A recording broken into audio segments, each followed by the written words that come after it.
La sélection des meilleurs placements pour cette année qui arrive 2022 par bienprévoir.fr dans la bouche de Vincent Kutkovics. Bonjour Vincent. Bonjour Thomas. Alors, on va voir avec vous quelle est cette sélection avec, on pourrait dire, deux grandes familles, Mhm. la partie immobilière et la partie financière. Si on commence peut-être par l'immobilier. Ouais, alors vous savez qu'on a une appétence forte pour aujourd'hui les sociétés civiles immobilières en assurance vie, qu'on a aidé à se démocratiser avec le lancement de PMI Motrend. On pense que ça va être une classe d'actifs qui va continuer à se démocratiser et puis qui, aujourd'hui, avec une vingtaine de solutions sur le marché, on n'est pas sûr qu'on va avoir beaucoup d'offres supplémentaires arriver, mais c'est quand même des produits qui répondent bien à la demande, qui répondent bien à l'objectif. On est sur des rendements pour les SCI généralistes comme PMI Motrend qui visent à investir sur les grandes tendances immobilières, sur des rendements entre 3,5 et 4%. Donc on est bien armé pour faire face à l'inflation qui va probablement, en tout cas, continuer à nous accompagner en 2022. Oui, alors ça c'est vraiment une thématique, on vient de le commenter, c'est ce risque Ouais. d'inflation avec Jonathan.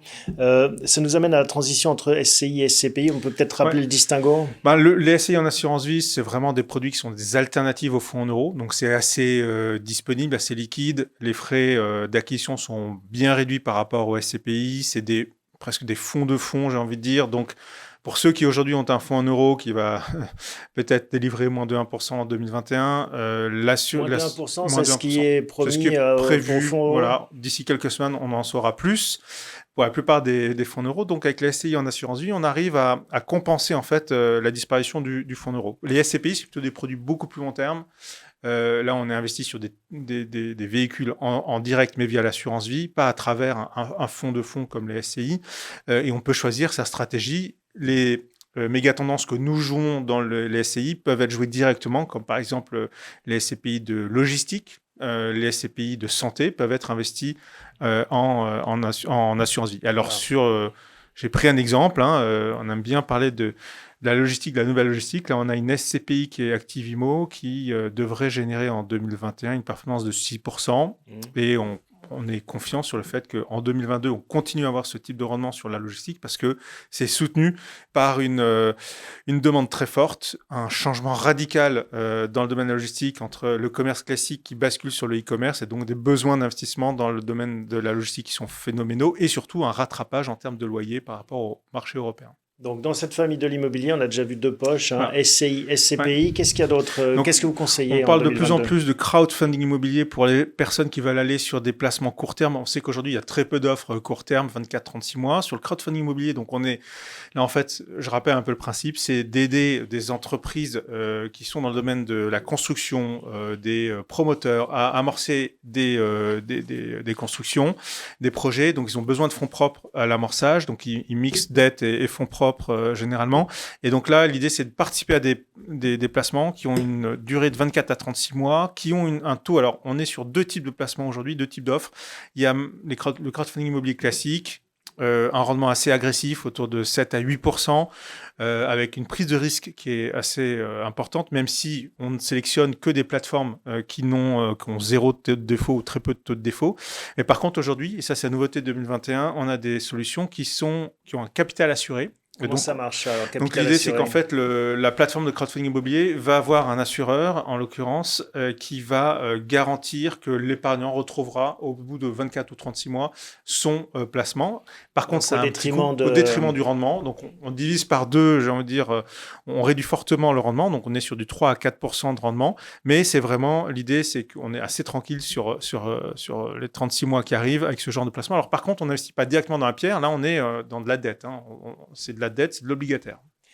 Les clubs deals aussi, on en a parlé un petit peu durant cette année 2021. Ouais, pour aller vite, je vais dire que c'est un peu l'idée du crowdfunding immobilier, mais ça s'adresse vraiment à une clientèle là triée sur le volet qui a un minimum d'investissement de 100 000 euros, qui va vouloir participer avec 4 ou 5 autres intervenants, autres actionnaires privés généralement, sur opérations immobilières très particulières, des restructurations d'immeubles haussmanniens à Paris, d'immeubles de bureaux en bordure du périphérique, restructuration en construction.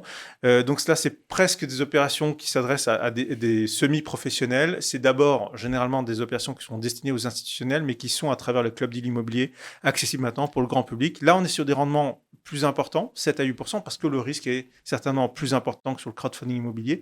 Mais par contre, c'est des opérations qui sont très peu disponibles, très peu accessibles et qui sont assez rares sur le marché, mais on pense qu'elles vont continuer à se développer en 2022. Si je viens frapper à la porte de Bien Prévoir, vous pouvez m'en trouver?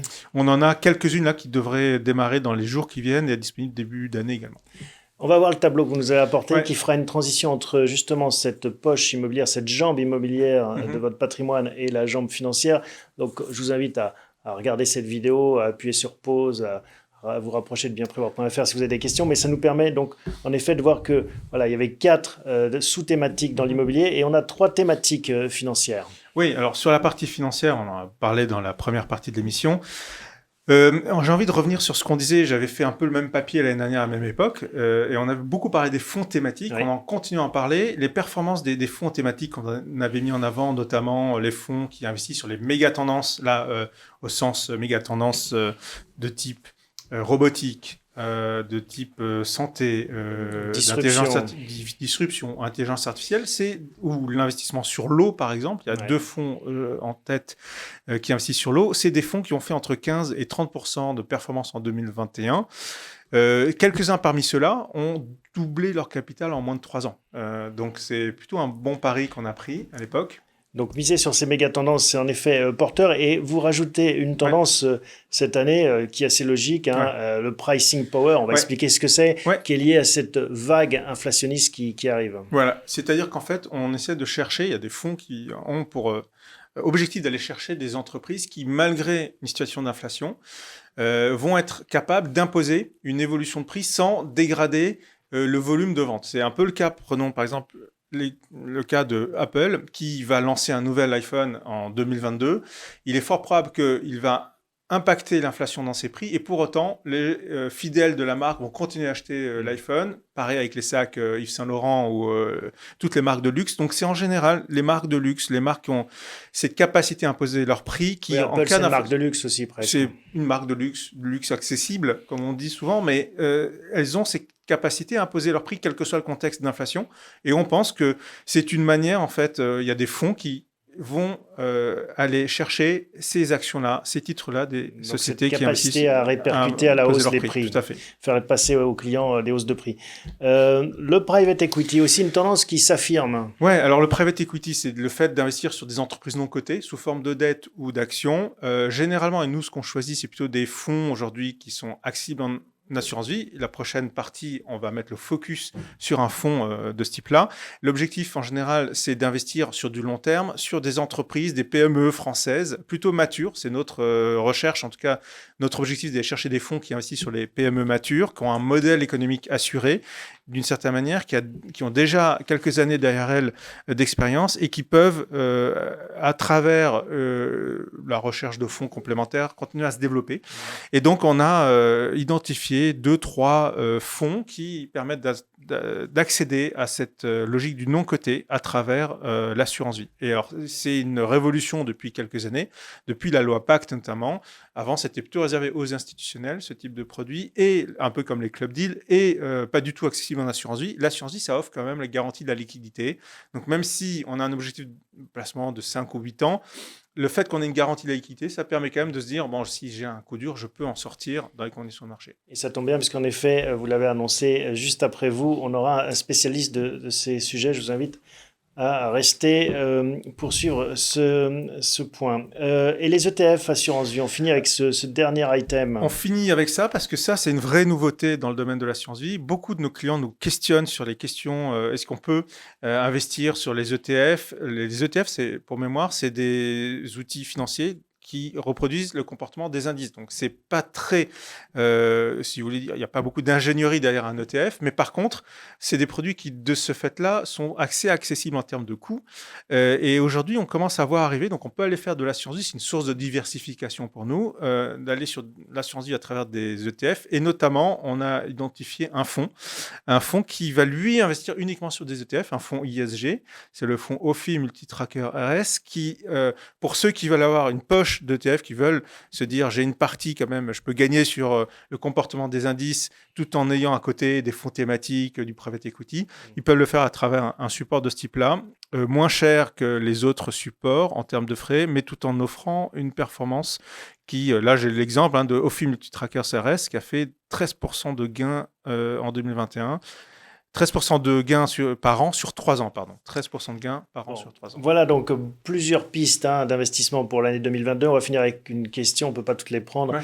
Ceux qui n'auront pas eu leur réponse dans cette émission, bien prévoir, leur répondra en direct via mail notamment ou d'autres moyens de communication. Mais Gérard demande quel placement pour 30 000 à 40 000 euros pour 1 an ou 2 ans, le temps de la construction de notre nouvelle maison. Typiquement, le crowdfunding immobilier, il y a des produits qui sont sur 24 mois, qui répondront parfaitement, je pense, à son objectif, qui en plus, il faut regarder les 30 000 ou 40 000 euros, ce qu'ils représentent par rapport à l'ensemble de son patrimoine financier, mais qui sont sur des enveloppes de ce type-là, accessibles sur des enveloppes de 30 000 ou 40 000 euros. Et au bout de 24 mois, lorsqu'il aura construit sa maison, il récupérera justement les fonds qu'il aura placés avec un taux à peu près entre 7 et 8% s'il prend un produit classique. S'il prend du capital assuré, il arrivera à aller chercher du 3 ou 4%. Et en même temps, donc en parallèle à la construction de sa maison, il va pouvoir aider à la construction d'un immeuble ou d'un lotissement et récupérer ses fonds au bout de 24 mois. Merci beaucoup Vincent pour toutes ces pistes d'investissement pour l'année 2022. On aura l'occasion de les égrener au fil de l'eau durant cette année qui s'annonce. Restez avec nous, on va tout de suite s'intéresser en effet au private equity avec un spécialiste qui nous rend visite.